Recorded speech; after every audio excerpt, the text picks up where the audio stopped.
Hello, everyone, and welcome to our next episode of Under the Hot Rod Hood, the data science of AI. Today's topic is synthetic data and whether or not it's key or not to scaling AI in the real world. And I'm joined today by two guests, Mikkel Krenchel and Maria Cury, both partners at Red Associates. Welcome both to this conversation. Thank you very much. Thank you. Now, one of the things that I wanted to emphasize before we get started is that both Mikkel and Maria bring a really unique perspective, and I'm really looking forward to this conversation. They are social scientists, focused deeply on the behaviors, ethics, and morals of social decision-making. And I thought this would be a great conversation topic as we look at the benefits of synthetic data, where data scientists and others are trying to generate data models of the world around them to simulate data that they don't have or behaviors that they'd expect to see. And so I think bringing that sort of perspective of a social scientist's view alongside with some of the quantitative sort of working with the data which we think represents those behaviors is a really, really interesting conversation. And it's been at the center of how we've focused on data science for a really long time, trying to replicate or understand domain experts. So I'm really looking forward to the conversation. Thank you once again. Yeah, thanks for having us, Scott. Thanks for having us. So let's just jump in then. Synthetic data, as I mentioned, is often used when there's no real data available. And so we either supplement real data or we make up data through a generation of a model of what we think the world will look like. And so I was really curious, both of your perspectives, with respect to whether or not and how social science brings a unique perspective to the usage of synthetic data and how we construct that data to effectively capture these behaviors that we're trying to make predictions about. Yeah, it's a great question. The easy answer might be, we should be really terrified as social scientists because here's, data that's automated. So why do we even need to go and collect data about real people in the real world if we can just have synthetic data for everyone? That is very much not our perspective. I think Maria and I have worked in and around AI and corporate strategy and product development for many years now, but very much, as you said, as social scientists rather than data scientists. And I think for me at least, when I started really learning about synthetic data and what was going on with that whole sort of paradigm shift that we're really seeing in these years. First of all, I think I was excited. Like there are so many practical things that we can now get done that we couldn't get done before with AI, right? So many use cases where you just need massive amounts of data and that data is not available, or where the data is biased and you can now make up for that bias in better ways. And where you can anonymize the data and increase privacy and so on. So there's a lot to be excited about with synthetic data from my perspective, because I'm excited about technology in general. But as a social scientist, there's also this element where I think synthetic data is actually a fairly profound development. And I'm sort of amazed by it when you think of its sort of implications for our ability to understand humanity. Our ability to sort of understand what's going on. I think it signifies an evolution in our relationship with data and truth. If we think about where we came from, there was a time where all the data that we had, was basically stuff that people told each other or wrote down. It was human data. It was human reproduction of what the world looked like, right? And then we had this sort of, you might call it a paradigm shift, when we started being able to collect objective data with audio recording, video recording, photos, all these kinds of things, where we no longer just relied on what people said, but we could say, there's a photo of it, there's a recording of it, there's real data, right? And that changed our perspective on what data meant, from being something that was purely sort of as fallible as the people who told the story, to suddenly there was something like objective data. I took a photo of it and so on, right? I think it's interesting now as we enter an age where data is no longer purely mechanical or purely human, but it's synthetic. It's a combination of the two. It's something that computers have built that has its own perspective, but it has all the biases of the people who built it, but it also has all this sort of elements of something that is not just from humans, that signifies sort of a change in the role of data in our lives. Well, and I think, when I reflect on it, right, we use synthetic data quite a bit in our modeling to go at, to address bias and remove things that we believe is biased, right, or to supplement or the data with robustness testing. But it does occur to me, right, that, a model that we develop is only a representation of the data. And therefore, as we construct our data, we are constructing a reality. It's almost like the Matrix, right? We're constructing our view of what the world will be through the data that we codify there. And so, there's a great opportunity, but there could be a Morpheus sort of moment where there's also a lot of risk in the fact that, I could codify the world in the way that Scott believes the world to be. And that comes with a tremendous amount of governance. And so, maybe that takes us to the next part of the conversation, which is, how do we go about doing that? I don't know, Marie, if you have a view on like, how do we have the conversations to really deeply understand these behaviors so that we can codify it in a way where, let's say, the qualitative and the quantitative sync up, right? We don't have a mismatch there. So how do we do that effectively? Totally. Well, I think what's been interesting is seeing some of the parallels between what happens in with synthetic data and the way in which social scientists, especially anthropologists, work. So the best social scientists, the best anthropologists, we often use like a very limited, really specific data set to imagine whole social worlds, right? So we look at the real data and then we derive a set of predictions. We might call it theories about what other people would do in other contexts or what we might do in the future. And so in a way, it's like, well, machine learning models can make those leaps too. And so that means that we face really similar challenges, right? Real behaviors can be so difficult to parse out from any data at hand. I mean, I'll give you an example that actually has nothing to do with synthetic data. So, we were studying a chronic disease, and our client thought that it was really embarrassment that was getting in the way of patients seeking care, right? And it was really getting in the way of an effective doctor-patient interaction. And when we spent time with people, what we found is that actually it was all of the adaptations that people had made that really made it seem as though the chronic illness had really disappeared from their lives. It wasn't there. And so what was interesting, it was that doctors weren't really coding their patients' behaviors as being symptomatic of having any problem, when in reality, the patients were actually suffering. So what we try to use is social science methods to really uncover what's going on, what are the best concrete examples, and actually what's the real range of variability in what we're seeing, what's the helpful kind of degrees of difference.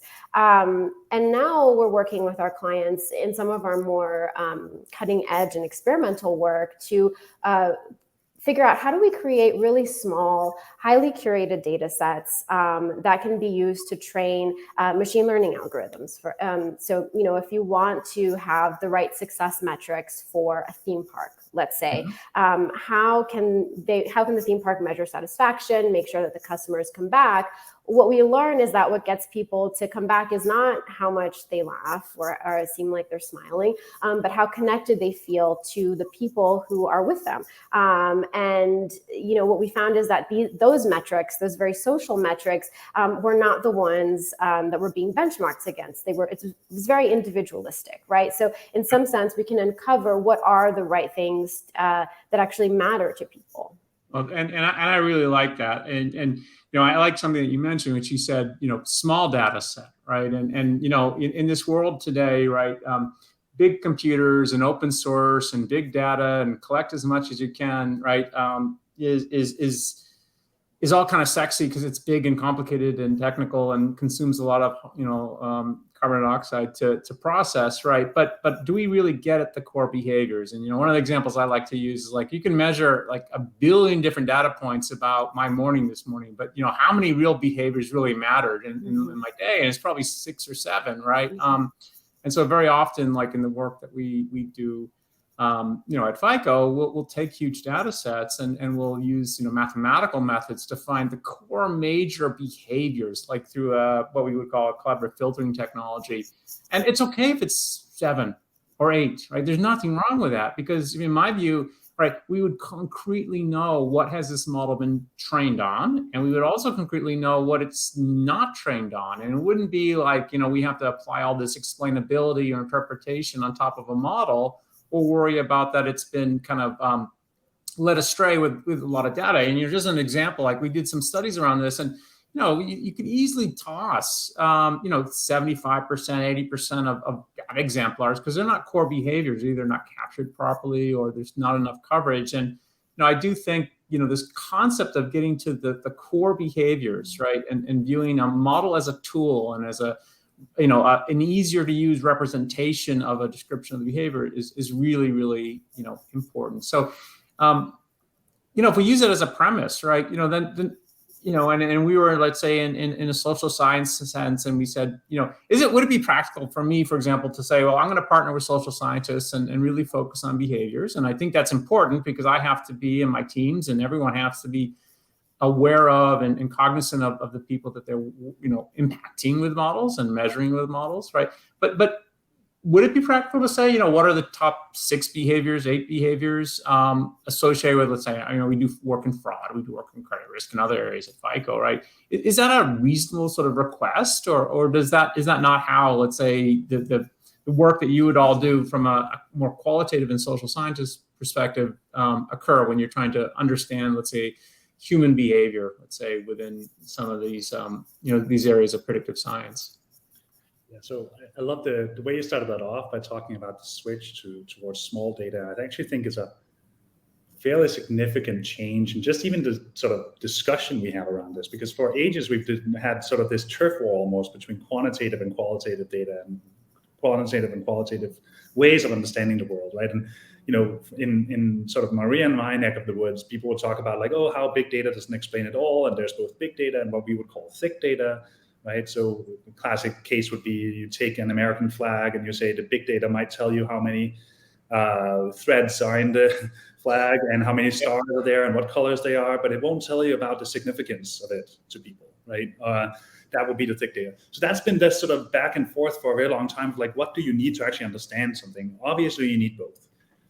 I think there's been a real sort of switch forward as we just think about small data being a small data set deeply understood. And when I say deeply understood, I think that's really sort of the code word here, that of course, bringing in social sciences is sort of an engine for building domain expertise, really, right? It's a way for data scientists who might sit far away from what they're actually designing for, to actually build that sort of intuition for what it's like out there, right? What is it like for at the end, on the other side of what I'm building? If I'm building a solution that's gonna deliver credit scores for all kinds of people all across the nation, then it's helpful to actually be in those people's shoes and understand their local cultural context and so on, understand the behaviors, to your point, that really matter and how those are different in different settings, right?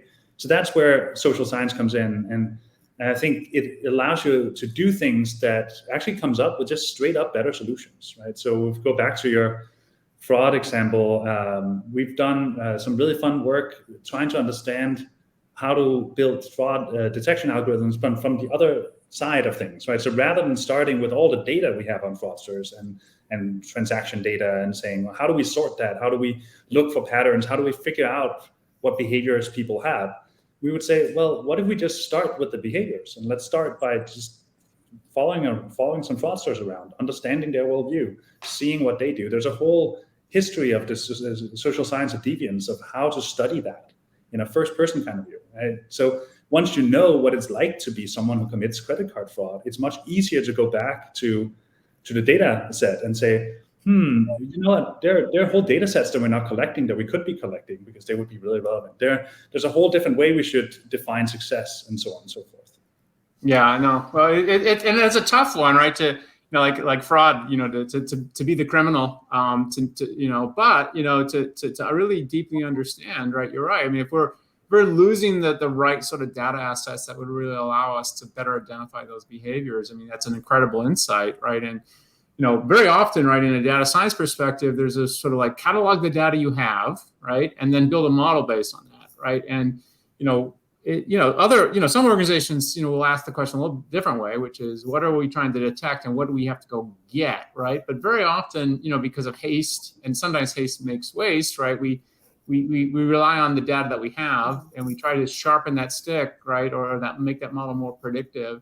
Where sometimes we may be completely blind to a type of data set or things that would make our jobs much easier. So I do like that a lot, and I think it's really important, right? Because it focuses on behavior, not on trying to come up with a predictive score or a set of correlation from the data we already have on hand. Exactly, and I think this also points to what I consider the greatest risk of synthetic data, is the availability bias that people will experience once they have it, right? Because as much as synthetic data might do amazing things for us and has so much potential, as we've talked about already, what I worry about a little bit is that it means the data will be extremely cheap, right? And I think we've seen numerous examples in the past where people end up using the data sets they have, even if they know that they probably shouldn't, right? It's sort of an organizational bias that exists everywhere, right? That should I do the really hard work of building this data set from scratch, or in the sort of painstaking way that I ought to, or should I just use this sort of approximated data set that lives over here, right? That is something that I do worry a lot about. So it's actually not the synthetic data itself, it's rather our ability to, as humans, to use it in an ethical way.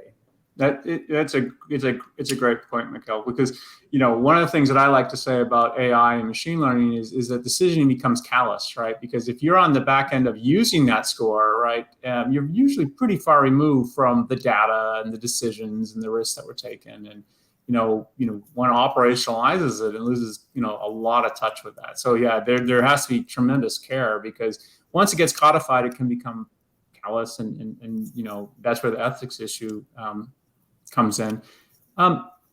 Maybe taking a different direction, right? Where we do have data, let's assume we have good data, right? And today we have a lot of sort of a recognition, right, of the fact that there's tremendous bias in data, right? We have systematic sort of biases in data. We have collection issues with data. We have sampling biases, right? We have issues with outcome data being incorrect. I mean, you made the reference to, I think, in the medical space, right? We're not capturing or codifying their outcomes properly. And we have that even financial solutions, right? Challenges with that.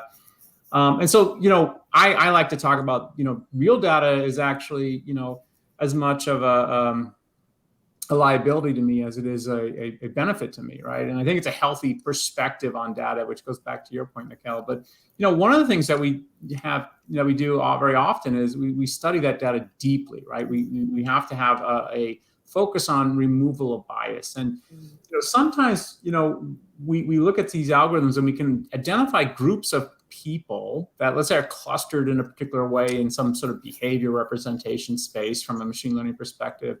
And we may suspect that group is different, and we may not know exactly how it's different, right? I mean, let's say that if we were working with social scientists, would that be fair game to go and say, listen, I have these 40 customers that all appear similar. I suspect this is either a data aggregation issue, or I suspect it might be a bias issue. I mean, do you see a day where teams could go and bring that, let's say, to you, Maria, and then you go and say, oh, let me study this, and let me tell you exactly why these are similar from a behavior perspective, and whether or not you should or should not include it in a model, which is paramount right now with all the ethical issues and bias issues. Is that a fair question to ask? Absolutely. I mean, I think to give an example in the space of artificial intelligence for augmented reality, right? Which is some work that we've done some work in the space.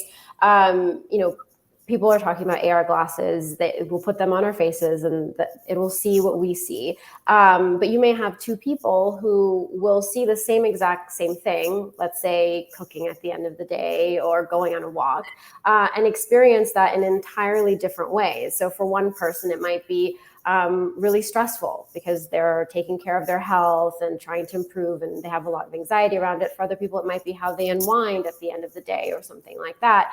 And being able to really understand, how do you tell the difference between the two when they look so similar? What are some of the relevant proxies out in the environment or in someone's behavior to suggest that no, for them it means this, not this? That's something that we go out into the field very much attuned to as well.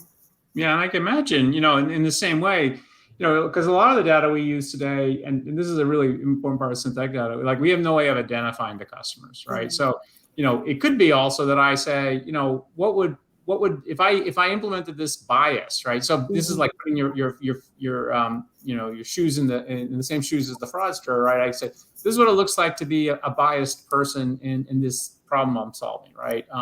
And then, get some alignment around what that looks like and generate just a small number of examples. But if it ends up falling in the same space as some of those real customers, I guess that's another way to look at it, right? So you could either put in the probes, right, where you say this is definitely a good example of what fraud would look like, or a good example of what bias towards an individual looks like, and find out where it fits amongst real data. And maybe that's part of the way that we could go in and clean data through very concrete examples, right? That we have a lot of confidence in, because we're not generating necessarily 100,000 people that are in that situation. Maybe a handful, right? Because we spent hours and hours figuring out what that behavior needs to look like, and getting sort of a broad alignment around that.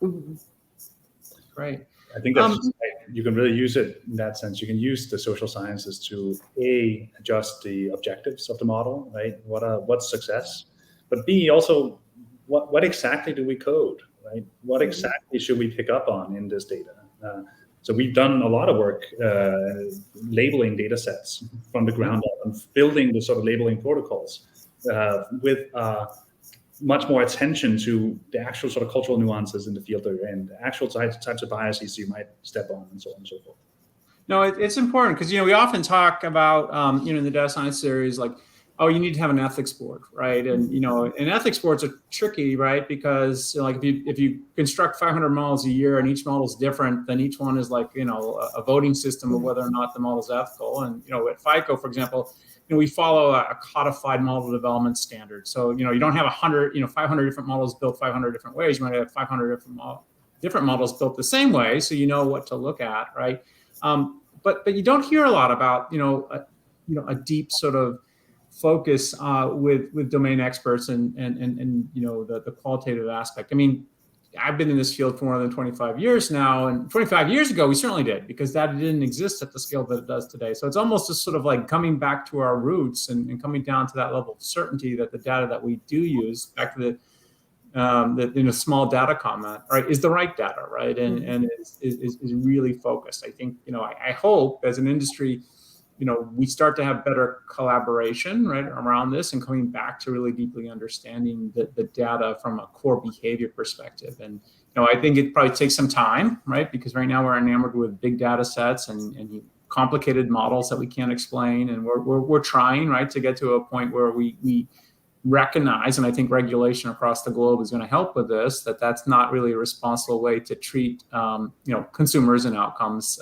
based on data built that way. But I do think it's almost like, what's old is new again, right? And now when we have so much data, and you can dial up all kinds of data, most of it of very low quality, that it's time to really focus on what is that core sort of behaviors and data that matter. And where I take it from my business perspective, right, is we use it to clean up the real data sets, right, and really triage it, right. And then the other aspect is not as we just build completely synthetic data, right, but it's core behaviors, it's core understanding, which I think can only help, right, can only help make sure that there is not a misrepresentation of behavior, which is ultimately what we're trying to affect, right, or identify, right, and with respect to producing these sort of data sets. We're almost at time, and I find this fascinating, and I hope those that are listening do also, because I think this goes to this fundamental belief that I have, that we need to have a very deep fundamental understanding of what we're doing, right? It's a responsibility we have when we develop a machine, essentially, an algorithm that will impact people's lives. So I can't take it I take it very, very seriously. And I think focusing on that data as a not as an asset, but as a liability is really important, because it allows us to be very respectful of it, right? The same way that we don't play with fire, right? We use it in a very defined way, so it's safe to use and we get the benefit. Staying with kind of the sort of deep sort of understanding, and maybe go into a little bit of philosophy. I'm trained as a physicist, and I've always was impressed in quantum physics, right?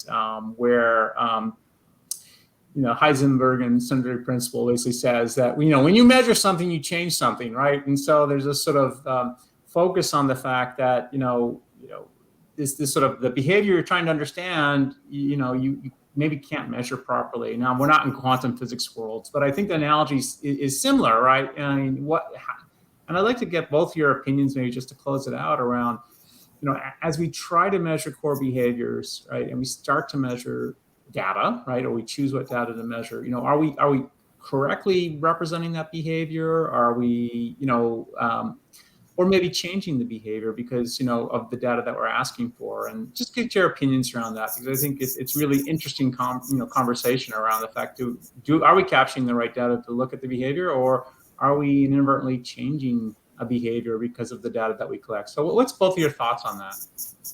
Well, we might be capturing data that reflects people in one moment in time, right? And then if synthetic data is using that data set to kind of make predictions about the future, is that future catching up with the way people in real life are evolving over time? I think that's a consideration that we've been discussing. And in the social sciences, we're starting to think about algorithms very much as active agents as well, that we're building relationships with. So, and that's actually not the underlying assumption in how they're often built. They're built assuming like, okay, we will passively sort of just be interacting, let's say, with content online, we'll be liking it, and then we'll get served up more content, et cetera.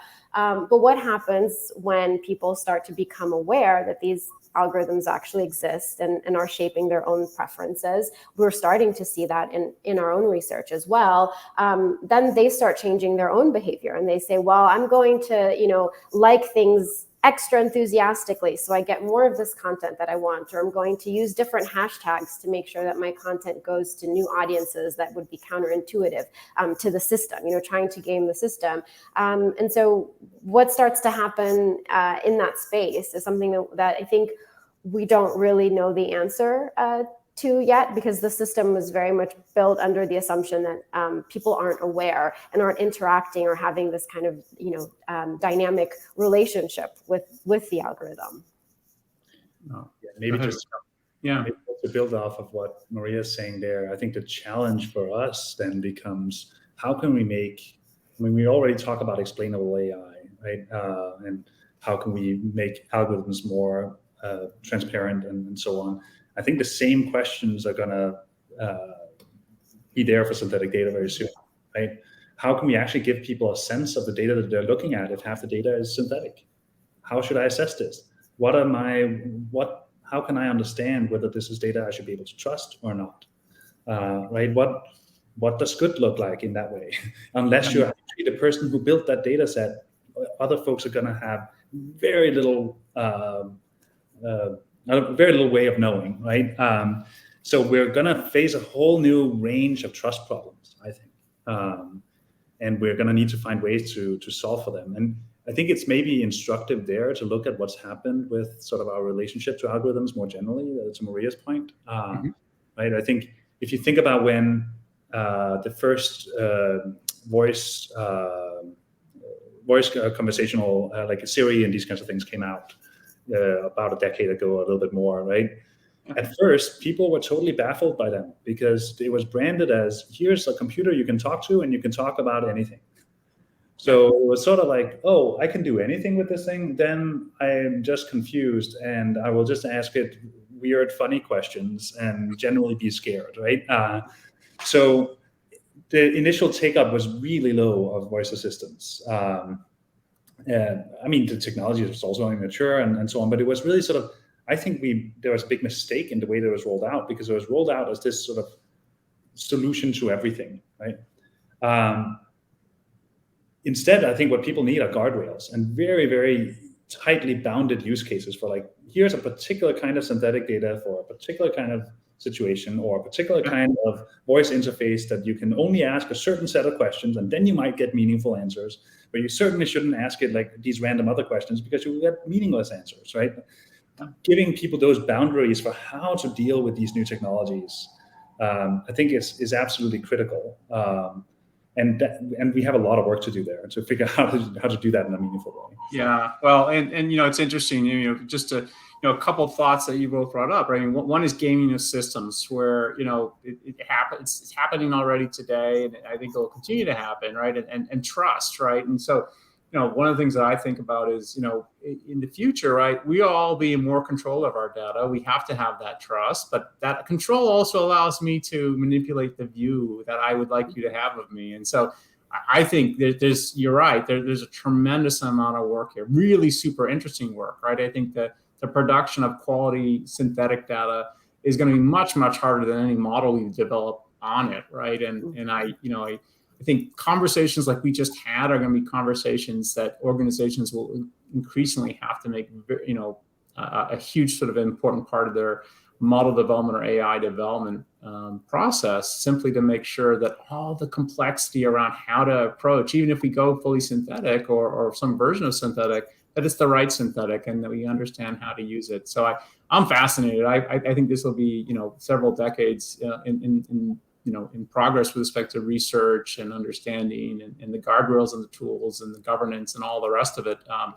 But we're at a precedence right now where we're probably going to see a lot of development here based on the fact that customers, you will increasingly have more and more consent to their data, and there'll be more and more mess potentially to clean up without really solid sort of understanding of how do you work with that data and how to understand those behaviors. So thank you for both you, Maria and Mikkel, for having this conversation with me. I found it tremendously insightful. It gives me a lot to think about. Hopefully those that are listening also come away with a deeper appreciation that these more philosophical and really touching those that we impact with models and understanding them deeply from a qualitative and from a social perspective is super, super important to the fact that these tools that we develop based on data and we create models around are useful and proper and ethical tools to use. So I'm sure we'll have more conversations around this as time goes on. But thank you for both your perspectives on this and on synthetic data and the future here. Thank you very much for having us. Thank you. Thank you.